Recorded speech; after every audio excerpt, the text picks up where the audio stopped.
Welcome, everybody. This really is a treat, and it is a treat. It's amazing what Davis people will do to come out early in the morning for some free chocolate. I do appreciate y'all being here, and Rick is our first speaker this year in my class, and some of you know we have some extraordinary people, and Rick and I just recently got acquainted because of working on this new book with Jim Kiltz, because Rick worked with Jim for so many years at Kraft and Nabisco, and I'll take a couple of minutes and tell you a little bit about Rick's background, which is extraordinary, but I want to do that quickly because the real fun is going to be getting some interface with him. This is something we haven't done, made Rick a little nervous that I said, we have never done this before, so he's just, oh great, the new guinea pig, but I have it. Normally I would just have our presenter get up and speak, but we thought it'd be kind of a little different, more fun to do some questions, and if there's questions that you have during the morning, please feel free to ask, or later on I'll stop, and something that's pressing on you. Rick is really open to ask any questions. You'll find him just an incredibly personable person. And we were having dinner last night. My daughter Tracy, stand up and say hello. This is my daughter Tracy, who is it's my daughter, who works with grocery outlets. We have a couple of guests here, McGregor Reed and Eric Lindbergh, who are the co-CEOs of grocery outlets, and Tracy works with them. So be nice to them today. She wants a raise. All right, catch my breath so we can get on with this.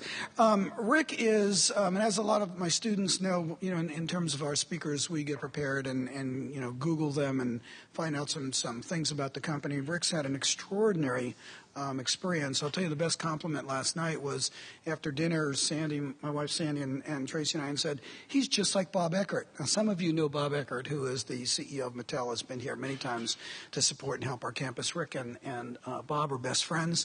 They started at Kraft on the same day, both went to Northwestern, and have been best friends ever since. So this is even more special to have Rick here. Rick's the chairman and president and chief executive officer of the Hershey Company. So I'm going to read you a couple of things because I think they're very significant and may even help you with some questions. Prior to joining Hershey in March 2001, Rick was president of the Nabisco Biscuit Company, which was also working with Jim Kiltz when he was president of Nabisco. Rick was at Kraft for 18 years, rose from going in sales, marketing, to become a senior executive in those divisions. He was group vice president of Kraft. And then when he left Kraft after 18 years, went with Jim Kiltz to Nabisco, became president of the biscuit division. Rick, am I right about that? He was also president of Pillsbury, North America. So at a very young age, Rick's had some pretty extraordinary experiences. He's a graduate of Northwestern. Why didn't you come here? Why did it was which is the Kellogg School of Graduate with honors. Went to Georgia State University and was magna cum laude. He's on the board of directors of McDonald's, and I can go on with a number of other directors he's on. He's the chairman of the board of the Grocery Manufacturers Association, which is the most prestigious food group in the United States.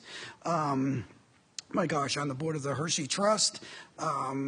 Written up in numerous magazines. The one that was most significant to me is I was on a plane it's 2005 when that happened. He was named by Barron's as one of the top most respected CEOs in the country by Barron's magazine.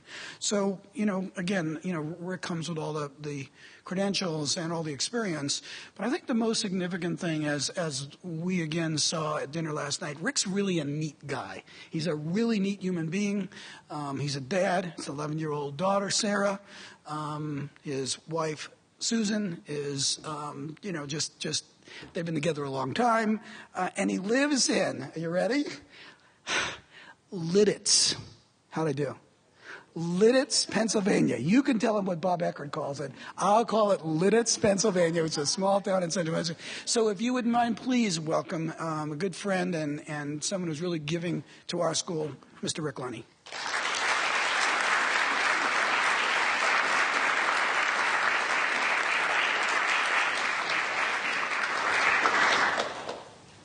You start off and tell the audience just a little bit about you, what you're most excited about these days, and we'll go from there. First off, that was almost a eulogy. Fortunately, I'm still taking oxygen, so I know I'm still here. So I'm thrilled to be here. Thank you very much. Bob and I go way back. We first met. He said got acquainted. I hope he said reacquainted. Bob and I first met, must have been in the mid to late Are you going to finish all my I'm sentences? sorry. I told you this is new Tracy, for me. does he do this at home? Is that it? Yes. Yeah, no wonder your mom's not here. In the late 80s, and seriously, Bob was is energetic and intense in the right way, and is focused on understanding what your problems are, what your issues are, how to do things better. And that's why when you hear about all that he had done with his introduction and has done, it just has continued through all these years. So you're all very fortunate, and certainly UC Davis is very fortunate to have someone of Bob Lorber here. So you should feel very, very good about that. That's why I'm here. And Bob and I were talking on the phone for this book about Jim Kilts. And let me digress for a minute, and I look around. There's a few students here. There's a few old people like myself.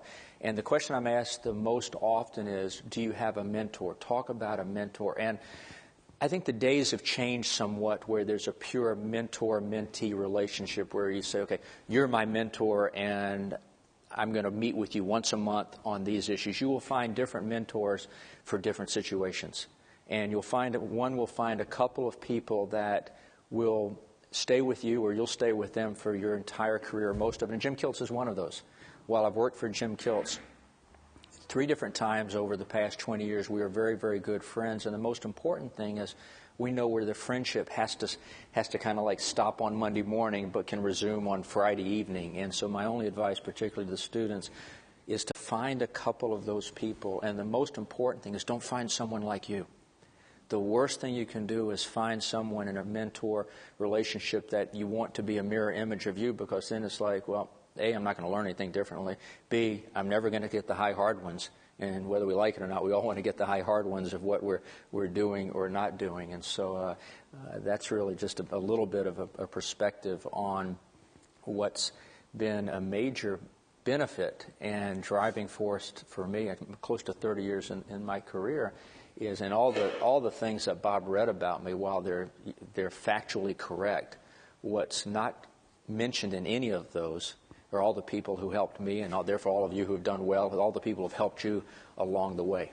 And this is very much a team sport. So there's an old expression, and I just thought of it as Bob was up there talking. It's an Indian expression, loosely translated. It goes something such as this: I have to do it myself, but I can't do it alone.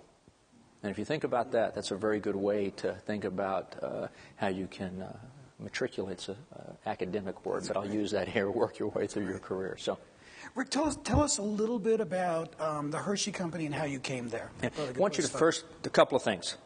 Bob and I aren't going to be on the UC Davis basketball team. So for those of you in the back, if you have trouble, you can stand up from time to time and check us out.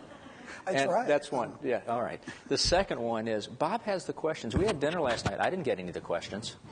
So my first question is tell you about the Hershey. It's about the Hershey Company and how you got there. And all right. Hershey Company is interesting. It's now about 114 years old. When I joined it as chairman and CEO in 2001, I was the first outsider, almost in the history of the company, but no, I was the first outsider in terms of the CEO, and I was either the 8th or the 9th CEO. So here I was coming in from outside of the company to, the top position. And I don't say that with any hubris. That's just CEO's top position. So you really have to just start to meet the senior executives there, help them understand what you're bringing, why the board chose to go outside. But what's interesting, when a new CEO is appointed, a couple of things happen. He's appointed by a board who's pretty much set in terms of their view of the company. He's coming into a company where the senior executive team is pretty much set with the strategy of the company. Yet, when one is brought in from the outside, you're brought in for an obvious reason, and that's to change the future course of the company. So it's very interesting coming in from the outside, and this is one of those instances where having worked at a couple of other different companies is very beneficial when you go in as the CEO. And the problem with going as a CEO, all of you think it's a good idea, you all want to be a CEO? Yeah, I was joking to Bob before. It's one of the things about most of these jobs, the farther away, the easier they look. So we'll leave it at that. But when you go in as a CEO, you have to help people understand, A, you don't know anything, but B, there's a reason why you're coming in at the front of the parade. because as you move up in your career, as you move up in life, I've always said that when you're promoted or an announcement comes out about your new job, the only one who is excited is you and and your family. And the best day of the job is the day it's announced. As you get further up in the ranks, the best day of the new job is when you're told about it, because no one resents you yet at that point. So, but I'll give you one interesting story, and one thing that was beneficial for me. If these answers are too long, no. They're here to hear you, not me.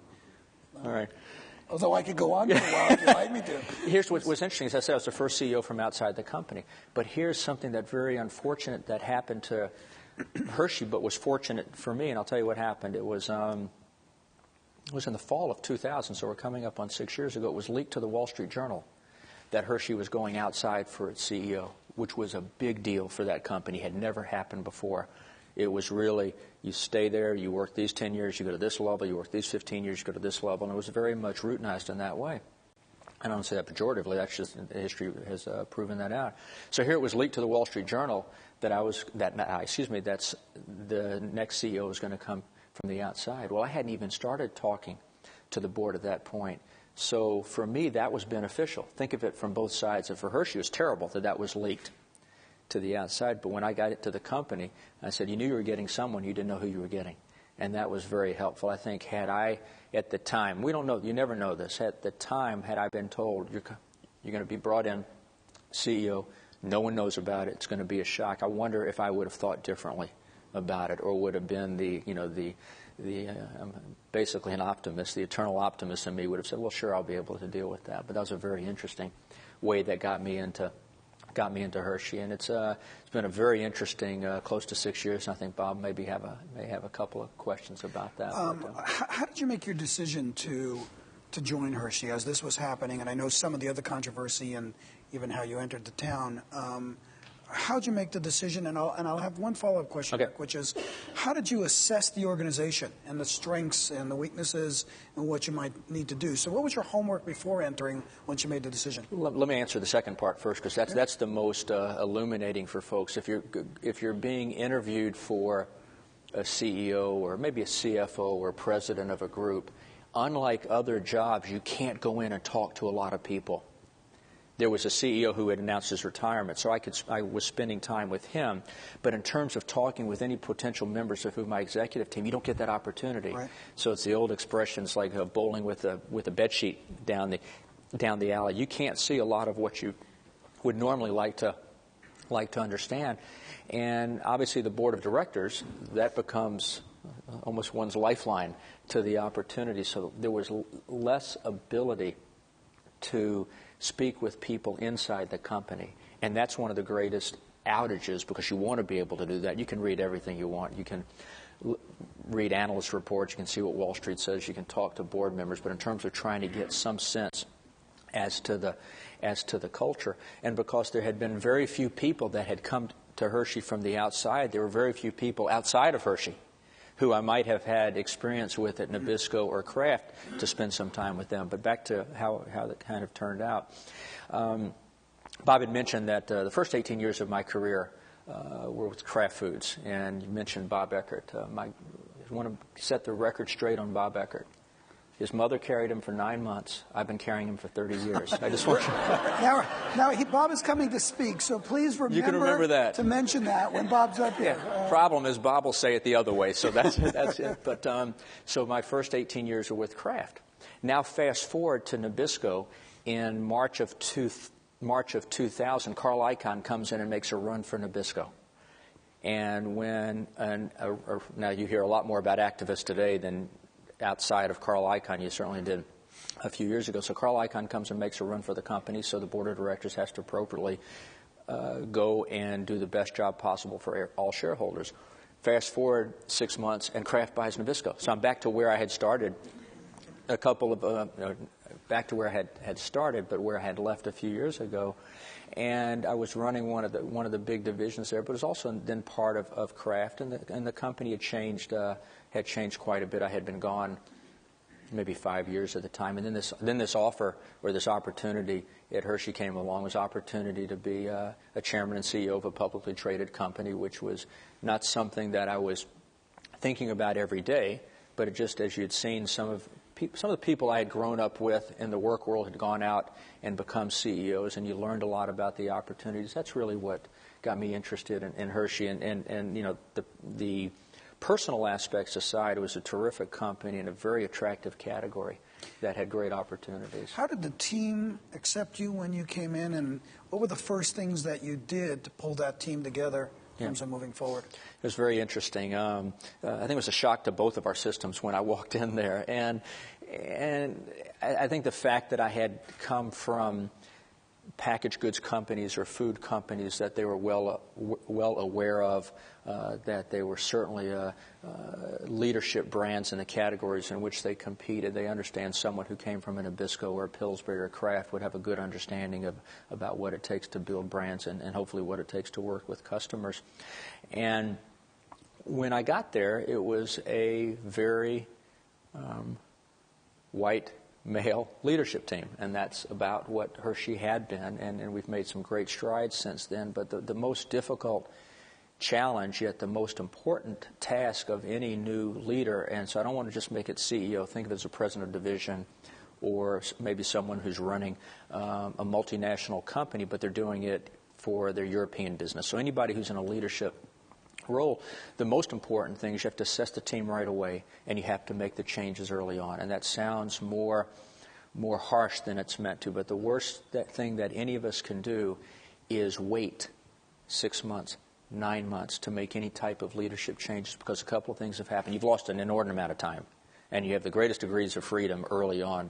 But more important than that, the individuals are starting to build either a relationship with you or some false sense of security that, okay, I've made it. And everyone knows when a new leader takes over, there's a couple of things have to happen. What's going to happen to the business strategy? You have a little more time with the business strategy. We didn't announce our value-enhancing strategy until October 24th of 2001, so 6 months after we had shown up. And I say we, because shortly after I got there, I was able to attract someone, Dave West is his name, he's now our CFO, who I had worked with at Nabisco. I'd never met him before my years in Nabisco, so after 3 years, here was somebody that I felt would be very beneficial to the company, and so Dave joined me in May. So spending time with the leadership team, helping them understand not my philosophy, but helping them understand what I knew about Hershey, which wasn't much, what I needed to know, but more important, that I didn't have the 30 years that some of them had to figure out what to go do. So if any of you have been with a company a long time, you realize all the institutional knowledge that you have and that you bring to the decisions that you make. But if you've just joined a company from outside for a very short amount of time, you don't have that same opportunity to catch up. And so you have to, it's the old expression, 80 for the 20. If you feel you have 80% of it figured out, then you have to move on that. So with the leadership team, I was announced in middle of March of 2001, and then announced a new executive team in early June. Okay. So 2 months, let's call it 3 months later, or close to it. One of the things that you and I know that Jim Kiltz also, like Rick, was the first outsider at Gillette. Yes. To come in a very similar situation. And what Jim did when he first met with the team is there were three things he talked about. He talked about his philosophy. It went off very quickly. His style and his expectations. What did you do when you first got with the team? I used those same slides that I had written for Jim when he joined us. No, I'm just kidding. I'm sorry. No, I'm just kidding. Jim and I, we have very similar business philosophies of very different styles. I think setting, and for those of you who will see the presentation later, I talk about characteristics of an effective Hershey leader. So I talked a little bit about style's an easy one. I think sometimes it's those are weasel words. It is very difficult and not as beneficial to try to tell somebody about your style. It sounds so self-serving, they pick it up very quickly. And the hidden or the silent cues are the most vocal in terms of one style. But I would have started off talking about here's what I believe in terms about the power of the brands, the power of being externally oriented, understanding that, and not just because I have a customer in the room, that the customers send us checks, and consumers don't, customers pay us. And it was very important for them to, here's one of the little nuance. I was the first CEO that did not come up through the finance side of things. So my background, as Bob had said, is more in call it marketing, brand management, general management, but certainly had never been a CFO. And that was a different orientation. So they're hearing a CEO talking very explicitly about shareholder value is at the end of the equation. That's the end. The means is how do we win in the marketplace, winning by building our brands and enabling customers to be successful in a very attractive category for the retail trade. So it was less about style. It was more about here's what I believe in, here's how we're going to operate, almost rules of engagement for lack of a better term. But I do have pieces of paper, meaning there are, back then it might not have been PowerPoint, it might have just been acetates or flip charts, and go through it, but not so much in a teaching, nothing against that, but in a teaching mannerism, but a way to let them understand, demystify. That's the most important goal early on, is to kind of demystify, because what those folks had done between the time I was announced and the time I showed up, what do you think they did? They called everybody they knew who had ever worked at any of those companies, got the good, the bad, and the ugly, and that was about it. So, Rick, one of the things that I've asked our students to do, and we've only met one time this quarter, was I asked them to write down their leadership point of view. And at the end of the quarter, we'll see if that's changed a little bit. Can you share a little bit of your leadership point of view, how you lead philosophically as well as on a day-by-day basis? Yeah, whether the group likes it or not, I would characterize my leadership style as player-coach. And the hard part is that knowing when to steer versus drive. And when business doesn't go that well, we have a tendency to want to drive, meaning, give me the steering wheel. I'm in charge, like the old Al Haig, I'm in charge here. And you have to be careful about that, because that's not really the right way to do it. But it's player-coach, less from a controlling perspective and much more because I enjoy business. I enjoy the aspects of building our brands, winning in the marketplace. Yet I spend as much time on the people side of the equation. We have a expression at Hershey, and it's not a slogan, and it's not really a vision or mission statement, but we talk about great people building great brands. And we reinforce broadly throughout the organization that that's Hershey's two most valuable assets, our people and our brands, and it's in that order, people before brands. So I'll spend 50% of my time on people issues, but not broad organizational structure, strategic issues, on individual issues in terms of opportunities for people to do things more broadly, people who maybe aren't doing what aren't meeting the expectations that we've set. But in terms of a leadership philosophy or style, it's, I'd say, more collaborative than not.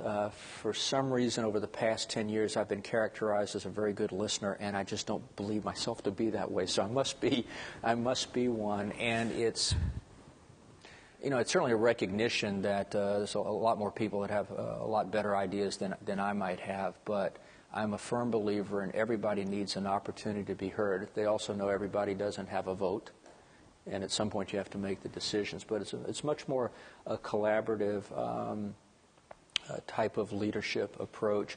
It's much more personal, one-on-one, and the interesting thing is, I'm given opportunities to speak to groups of people at Hershey, and at times you'll go, oh man, I don't want to go do that same thing over and over, till you get there and you get energized. And someone asks you a question and gives you an opportunity to talk about where the company's headed. So, there's no question that Hershey's a great brand, recognized all over the world, and you say Hershey and everybody knows what it is and the quality of the products that you all have. How do you make sure you have great people? You said great people, great brands. We know, at Kraft, that was a given, and maybe we'll chat about that a little bit later. But how do you make sure, is it selection, is it development? How do you get great people? Anybody read the book Good to Great? Jim Collins. He's got a great line in there, quotes, and I'll paraphrase it a bit. And somebody said something about how do you motivate and discipline people? And he says you hire self-motivated and self-disciplined people. And that's a very interesting way to think about it, because as adults reach their late 30s or 40s or whatever, some of you in the room, you'll get there. Don't worry, it'll happen. And some of us wish we were there, but it doesn't work that way. It's very difficult to change a person's behavior as we've become adults. We always talk about you can mold it a little bit, shape the edges, but you're not going to dramatically change someone who's an introvert to an extrovert, or who is participatory, who must be an individual contributor. I'm not hurting your future livelihood, am I? No. It is great, but getting those to work well together is the most important thing. It's hiring people who have a like mindset. What do you do within the company, though, in terms of education, development, and so you're hiring bright, talented people, but then part of it is the development along the way. Yeah. Let me give you a good example. We have a senior leadership team of about 42, 43 people. Those are my direct reports and their direct reports, so mostly the vice presidents in the company. 2/3 of that team are new to their roles, only 1/2 from outside the company. So it was very important when I got there to make sure I didn't say, all right, anyone who's been here, that's no good, and everybody who is good comes from the outside. But we had to create an environment that recognized, rewarded, and fostered that people development is a big deal. So we do a lot of things. I have a senior leaders meeting, not as often as I like, almost on a monthly basis, with just the top leaders in the company. We have strategic planning courses. We have a leadership development course. We have an executive leadership program that we run in a very intense 5-day period. So anything we do that reinforces the people aspect. We do a lot. We're doing a lot more now, and not nearly as much as we should. Cross-group, cross-functional assignments. Here's a quick example. Hershey's a wonderful company, but we're primarily a U.S.-based company. 90% of our business is in the U.S. So getting someone to go work in international has been very difficult. It's been, all right, is there a return ticket? Well, what do you mean I'm going to go to China? We don't have a business in China. Will I ever come back? Now, a lot of companies used to have that, not as much so anymore. But here's what happened. We brought in the head of international, someone who had been with Procter & Gamble's international business for 25 years, and he automatically brought instant credibility that Hershey's serious about international. And so there we're able to move people across groups. I think, Bob, it's done more by giving people the work-related assignment on people development than it is we're going to do something in a very classroom orientation. But one quick aside, one of the most important appointments I made of that leadership team in June of 2001 was the title's now Senior Vice President, Chief People Officer. Her name's Marcella Arline. Marcella had been with the company for 23 years when I had gotten there, 22 years. Never had any HR experience, none. She was Vice President of Quality and Regulatory Compliance, but she had run 2 of our plants. So she understood people and she understood the culture.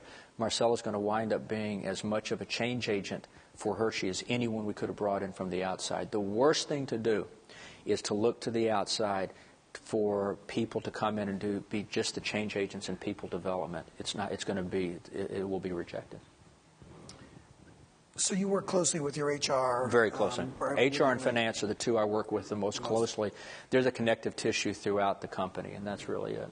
You mentioned in the beginning of entering a white male company, which is something we talk about obviously on our campus. What have you done around diversity at Hershey and that whole issue? We have, and everybody has value statements, and we have 8 core values. And, value statements are great. And I always say, one of ours is openness and candor. And I go, well, no one wakes up and says, all right, I'm going to be open and candid today. One of ours is inclusion. It's all right. I'm not going to wake up and be inclusive today. And values are far more aspirational. They're ethereal. And I say, values aren't important until things are going bad. When things aren't going that well, then we truly test our values. But one of our values is inclusion, and we talk a lot about inclusion, that it goes beyond diversity, and diversity has to go beyond the numbers. Everybody believes diversity is the numbers. How many females we have in leadership positions, how many people of color we might have in leadership positions, and what's happened over time, and it's less about that. We talk so much about an inclusive organization being an acceptance and a willingness to different points of views and different ways of doing things. And we have a We have a strategic planning course that we teach. It's called KISS. Isn't that cute? KISS? Get it? KISS. Kisses, Hershey. It's knowledge and insights for strategic success. And I kick it off. And the one thing I always talk about, there's usually 3 or 4 teams. And everybody says, oh, well, team 1 has a marketing person on it. They're going to do well. No, team 2 has a finance person on it. They're going to do well. I go, you guys are missing the point. The teams that invariably do the best are the teams that are the most inclusive, that bring their, because everyone starts with the same material, they bring their breadth of experience and background. So for us, it was less about changing the people and more about changing the mindset that, you know what, don't assume accountants are only going to be able to bring an accounting perspective to the business. Don't assume operations people can't bring a brand orientation to the business. But if we looked at your team today, would it look different than when you entered, from the things you initially talked about, from a people of color? Given how much they all push back, it's a very inclusive team. Yes, it would. It would look very much different. And without asking you numbers, and that senior leaders team that I talked about, this 42 or 43, is dramatically different in that regard. Let me shift gears here for a second. One of the topics the last 5 years amongst our students has been the whole issue of integrity and ethics in business. We had the whole Enron, WorldCom, and then came Sarbanes-Oxley. Can you talk a little bit about integrity within the company and also how you all deal with this very expensive change, Sarbanes-Oxley? Yeah. We think about it. It's very interesting. Here I became the CEO in 2001. You can think about all the things that happened. One of the slides that I'll show later talks about loss of trust. And it was a trust because of WorldCom, Enron, Tyco. And many of us as CEOs want to lament that it's given CEOs and boards. Now, if you look what's happening with HP, which is just one of the most fascinating experiences to, maybe easy for me to say, right, to watch it from afar. And one can't blame the popular press for the criticism that business overall is getting, and certainly for the position of CEOs. Hershey, to its very credit, for years has had such a high level of integrity. Yes. Always. And long before I got there and long after I got there, that's just part of what it is. Part of it is the geography. Part of it is the background of the culture. And so it was the bigger issue is, as Sarbanes-Oxley came about, there's some very good things within Sarbanes-Oxley, gave us all a good opportunity to not just review, but make the important changes to controls and procedures. The fact that I sign the Q's and the K's when the financial results come out, you know what, that's interesting, but either I have integrity or I don't, whether I sign it or don't. So if you don't have integrity, you're going to sign it anyway. So, I mean, it makes no difference. But if you think about it that way, since when did that get in the way of somebody not doing what's right? And while we all like to talk about you can't legislate integrity and all of that, it does create a new lens by which we look at things. But the most important aspect of that is if a company has a high level of integrity, if the audit committee, which is all comprised of independent directors, if the audit committee has a direct line to the head of internal audit, which they do within our company, and there's the right procedures in place, you want to make sure the pendulum doesn't swing so far that we are so focused on pure compliance that we lose sight of the fact of can certainly be compliant, but you still have to be competitive. And we're starting to see that. The cost is one. It was the right cost to bear. Companies want to complain about the cost, but that's a bit of a head fake. It's Sarbanes-Oxley first. It was put in place. We follow it, and it's the right thing to do. We've learned a lot. It won't weed out bad apples if there are bad apples. It will help you find them, but it certainly can't. It can never be a substitute for judgment and the right level of aggressiveness in terms of what it takes to win in the marketplace. We talked about a little bit about your leadership point of view, and we'll talk some more about that with our students. What do you look for in a leader? What are you looking for as you're hiring people, bringing them into the company and say, yeah, she's got it? Humility. Humility.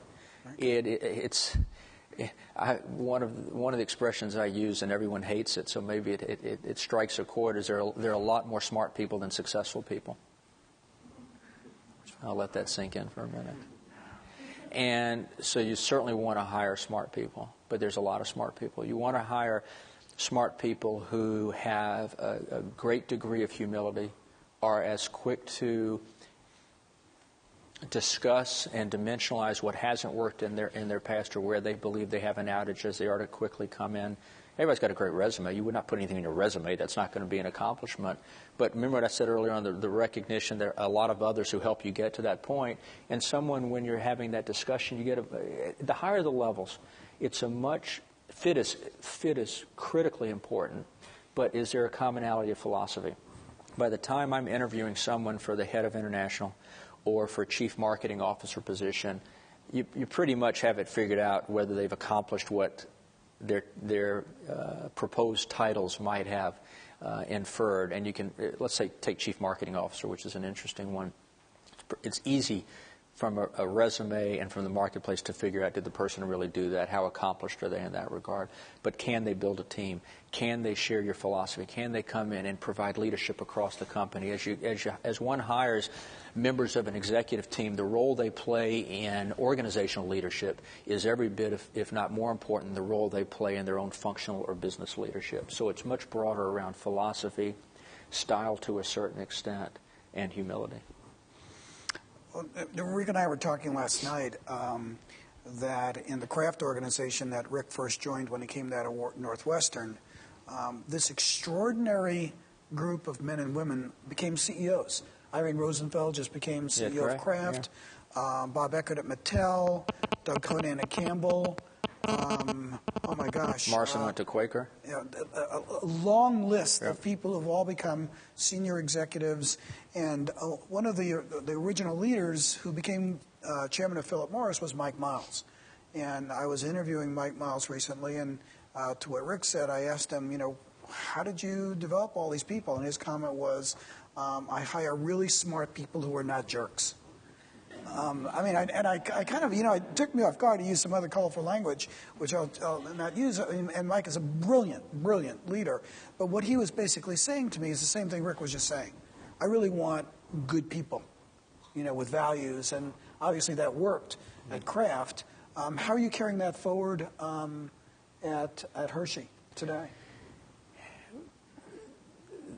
At Hershey, when I got there, one would have been hard pressed to find anybody to characterize him as a jerk. As a jerk, yeah. It just wasn't in the culture. So when I was looking to bring people in from the outside, if there were people that I had worked with, then there'd be more commonality. Dave West is one that I mentioned. Chris Baldwin joined us a couple of years ago. Chris is president of our U.S. commercial group. Tom Hernquist is our global growth and innovation head, and we worked at Nabisco. And so that's an easier one, a commonality. But take someone such as J.P. Bilbrey, the head of international, who came from Procter, that it was very much how will he be received, and recognizing you want people to come in and help change the direction of the company, but you don't want people coming in and just for the sake of change being disruptive.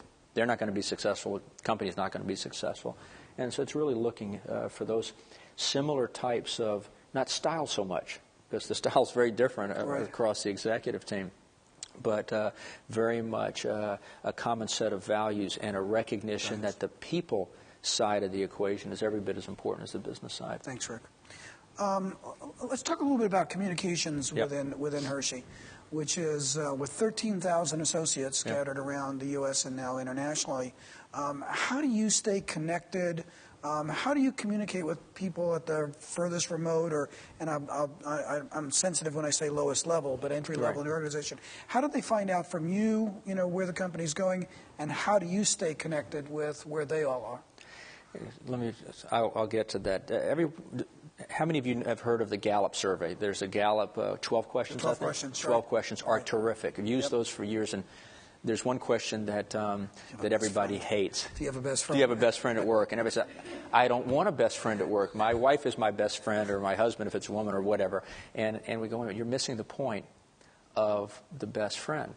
The best friend means someone at work you can shut the door, or you can go have a cup of coffee or have lunch with and say, I've really got an issue, or can you help me with this? And there's no fear of reprisal or no fear that an individual's going to use that for his or her own betterment. So I love the 12 questions, but the two things that come out of a Gallup survey, no matter where you work, are lack of confidence in senior management and poor communications.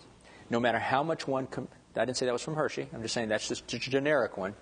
I always love when people talk about when they say, well, the survey said, it's like that old Family Feud. No, the survey said there's a lack of confidence in senior management. I said, who do you think that means? And they go, well, it's you guys. It's always senior management is always someone above you when things don't go well. Here's the deal about communication. You can never communicate enough, but then you run the risk of over-communicating, and we have to be very mindful. I always tell folks, I'll tell you 95% of what I know. There's some, particularly in chairman and CEO of a publicly traded company, there's a fiduciary responsibility. You can't share all of it, but there is so much a desire to understand what are we doing, why we're doing, and demystify the rumor mill. Nature abhors a vacuum, and anytime you leave dead space, it will be in an organization, it will be filled by things that are invariably incorrect. How many of you, I can't believe I'm asking this one, how many of you read the Yahoo message board? Don't raise your hand if you do. And people will read about blank company and go, well, I read on the Yahoo message board that blank, blank, and blank. So please don't read that. And certainly not about Hershey. I have employee breakfasts. Marcella and I have employee breakfasts once a month, and I love it because it's the people from all over the company, and they ask me you can always ask any question you want as long as it's done in a polite manner. We have quarterly town hall meetings. We release our quarterly results. Typically, it's the third week of the month following the quarter, and ours is October 19th next week. We have a town hall that afternoon. I do a Dear Colleague letter. I do the senior leaders meetings. I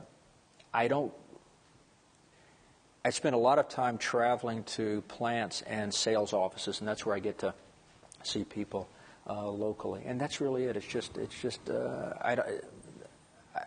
It's not that I have a little chart that says, okay, it's week 3, day 4, go do this. It's not that routinized.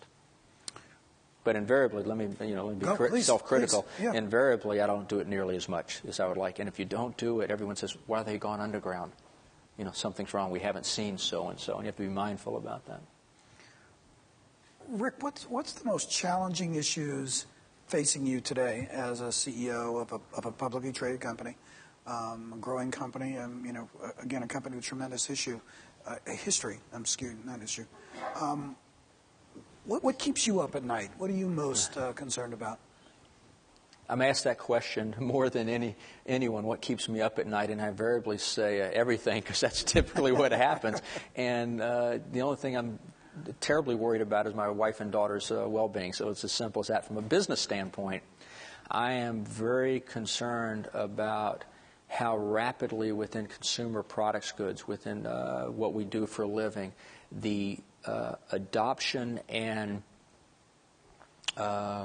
disposal of new items. Let me be a little bit more explicit. It used to be innovation was one. The innovation curve took a long time to reach the peak, and then it took a long time to decline from that. We all want to invent the next Swiffer, the next iPod. Take a step back, the next Lunchables. Those are very, very few and far between. So I'm very concerned from a pure business standpoint. I'll get to the people side in a second. Mm-hmm. From a business standpoint, the new product life cycle is the shortest I've seen it in close to 30 years. And so we're running rapidly to try to bring innovation to the marketplace. And what we think is innovative, all of you as consumers view as just another variety. And I'm very concerned about as elastic as we believe our brand equities and brand franchises are, they're not nearly as elastic as we think. And so we have to be mindful, and we're seeing it within our company. We're becoming much more platform-driven in terms of dark chocolate, refreshment, some of the other platforms that we think are sustainable. So from a business standpoint, it's that. From a Hershey standpoint, what's the right way for us to become a global company? Mm-hmm. As I said, we have about 10% of our business from outside of the U.S., and that pales in comparison to our major competitors. We don't just compete, we don't just compete with the Mars or Nestle in the U.S., because if we're trying to get merchandising space within grocery outlet, if we're trying to get merchandising space within, just to name one, yeah, that's right, within a Long's Drugs or within a Safeway. We're not just competing with Mars and Nestle. We're competing with Pepsi. We're competing with Kraft. We're competing with Kellogg. Now, that's in the U.S. But broadly, if we want to be smart about what it takes to win in China or India or Brazil, 3 markets that we're starting to do some work in, it's very difficult to almost come from a standing start. So we're looking at what's the right partnerships to have in those parts of the world. So from a business standpoint, it's how fleeting innovation is, or what we believe to be innovation is nothing more than variety. Right. How do we take this company global and make it global and do it in a way that doesn't deleverage our scale in the U.S. We have the leadership position, the largest, most profitable chocolate market in the world in the U.S. We are never going to abandon that leadership week in and week out. Our goal is to build that leadership, but then how do we expand outside of it? And from the other one that, if I stayed at night about Please. work, on the people side is, are we challenging our people enough? Are we giving them enough opportunities? Are we helping them recognize that day in and day out it is a drudgery? You say, well, you're the CEO, or Hernquist is the global growth officer. It is a drudgery because it's the mind-numbing day in and day out execution, getting the basics right, that determines whether we're successful or not. I mean, I've never seen a strategy fail in a boardroom. You know, you put PowerPoint slides, they never fail. Of course they don't. You wouldn't be in there presenting it. But it's the execution. And so how do we get 13,000 people?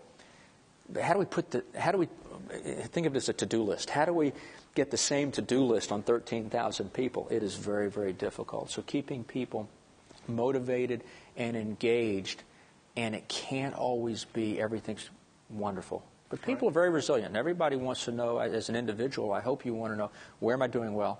What opportunities am I missing? Where's my future in this company? And if not, we have to be very direct about helping people understand this isn't the best place for them. You talked about innovation, so that means you didn't invent Lunchables like everybody.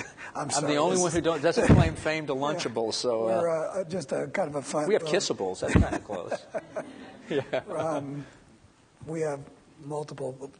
Kraft owned Oscar Mayer, and it's where Lunchables came from, and there are lots of our friends that all claim that they invented Lunchables. So, just can I give one interesting business philosophy on Lunchables? Please. Everybody know what Lunchables is, and it seems almost quaint now, but 15 years ago was a huge breakthrough. But the breakthrough was within Oscar Mayer's culture. Drano. Because Oscar Mayer, their philosophy was, we want to produce sliced meat at the speed of light. What do you mean we have to spend money to hand assemble, and packaging and labor is going to cost more than the ingredients? But it was a huge breakthrough because it was a market-facing opportunity to bring convenience and more healthful type of convenience of meat and cheeses, and it's, for kids isn't that bad for lunch. And the breakthrough was within the culture to do it, not so much that it was a great marketing idea. And that's when a company can do that, when a company can look externally, grab a consumer insight, yet get inside a company, change the way by which they were doing it. It's like taking a company going from vertical to horizontal. It's amazing. And that's the true story behind Lunchables. It's a fun story. It's a whole book about that. Yes. I'll ask a couple more questions, and then I'd love to let you all. Okay. Thank you, Becky. One question that always gets asked, and I'm sure we'll talk a little bit more about it, is, how do you keep your life balanced and your family, and as much as you travel and as busy as you are? What do you do to take care of the personal side of your life? There's no balance. Forget it. There's no balance. I will sleep when I retire. I will take vacations when I retire. That's true. Exercise. I exercise almost every day, and that's not so I can eat as much chocolate as I would like. It's all part of a well-balanced diet. You know that, and it's for my mental health as much as my physical health.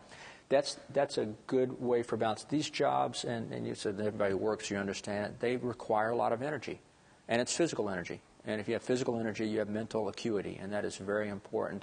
My wife, Susan, as Bob mentioned, we met at Kraft years and years ago. She was in brand management, so Susan kind of gets the deal.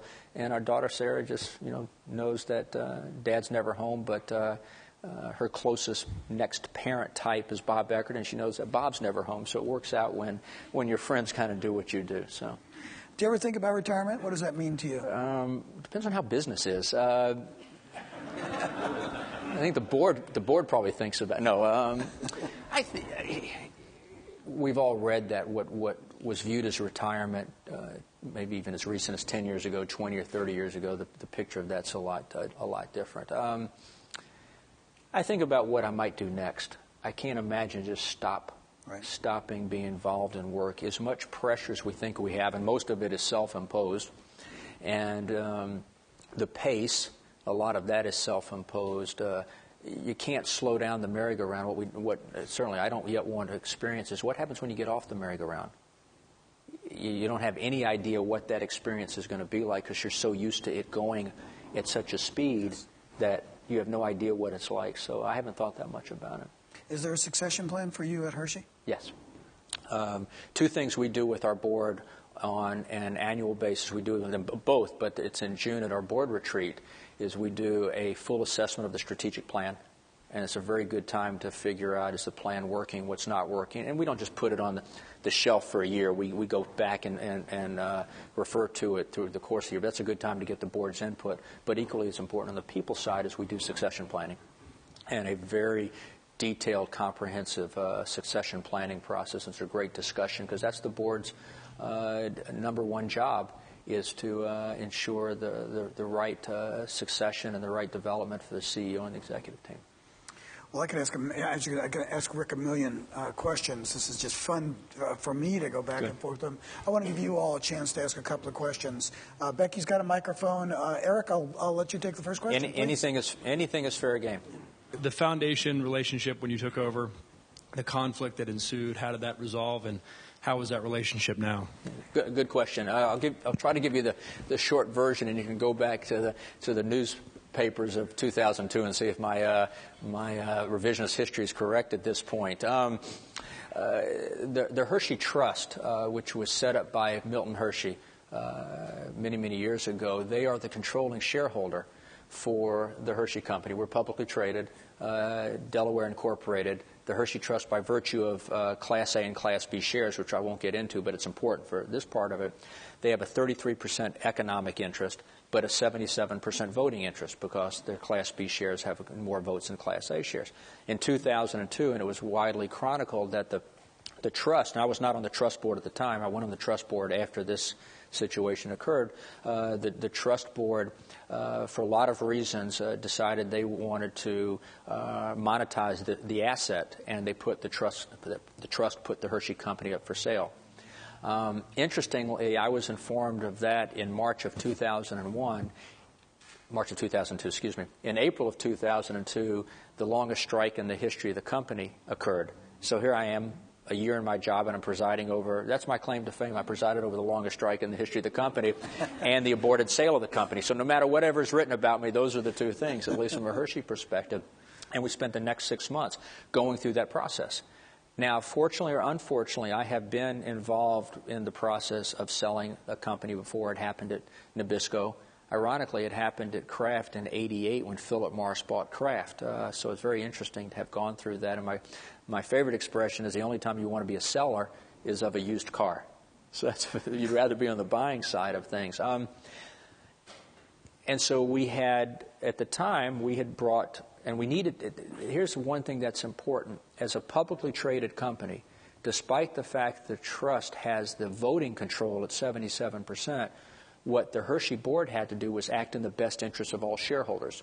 Because if any of you were a shareholder of that 67% economic, and the trust, the majority shareholder, put the company up for sale, all you care about is, as a shareholder, am I maximizing my investment? So we had to do everything possible, whether it was the right thing to do or the wrong thing to do. And we were opposed to it at the time because we were just getting started with our strategic plan. And long and the short of it is there was an offer made from Wrigley. It was a very attractive premium. The trust turned it down at that time. So then it was, all right, I guess we go back to work. And at the time, what the price, and we've split our shares since then, the price was $89 a share, and we were trading at about $62 at the time. And I remember telling our employees, we now know the price is $89. We need to get there the old-fashioned way through fundamentals, and we ultimately did. Because $89 pre-split is $45 post-split, and we're trading about $52 or $53 today. So that was a very, very interesting time. And talk about being in a position where you had never gone through it before as the CEO, be what you think inherently ill-prepared, but all your experience comes to bear, and hopefully you go through it in the right way. And there's I love the expression that I heard from somebody where it says, "What do you do when you're going through hell? Keep going." And it's a great saying, and it's one that and I could talk for hours on that, because the opportunities to engage with the board and provide leadership with the board, go through it with the company, provide leadership around what the employees thought you were concerned about the strike, because the sale didn't become public till July. So from March to July, we were working on this sale process, yet from April to June, we had the strike. I had plenty of dark hair at the time. I was well over 6 feet tall at the time. Both those experiences, when I talk about leadership, one of the things I always talk to folks about, characteristic of leadership, is a willingness and a desire to put oneself in uncomfortable and unfamiliar positions. And that's where our strengths are leveraged, and we learn and grow the most. And those were two that were really both unfamiliar and uncomfortable at the time. So thank you for that. Other questions, please. Organic food, what's your opinion? Real quickly on organics, the fastest growing organic segment is milk. The most commoditized category in a grocery store is milk, yet consumers recognize the price-value relationship within organics. And I hope its growth is done correctly, where we don't get the head fakes, well, it's partially organic, or it's made from organic ingredients, or it was packaged by someone who read a book on organics. We have to be careful that it is truly organic, and the USDA seal is very important, but the activist groups will be far more keen on those who violate what we all agree is organic, or the principles to be organic. So it's Thanks, one very Robert, okay. You're up. I'm sorry. I apologize. We'd like to thank you so much for coming, and we'd like to thank both of our speakers. And what's going to happen now is some of us are going to go, and then the class will stay. So if you notice people hanging around, that's what's happening. Please. We have a gift for you from the Graduate School of Management. And again, thank you so much for coming. Thank you. Here's the real treat.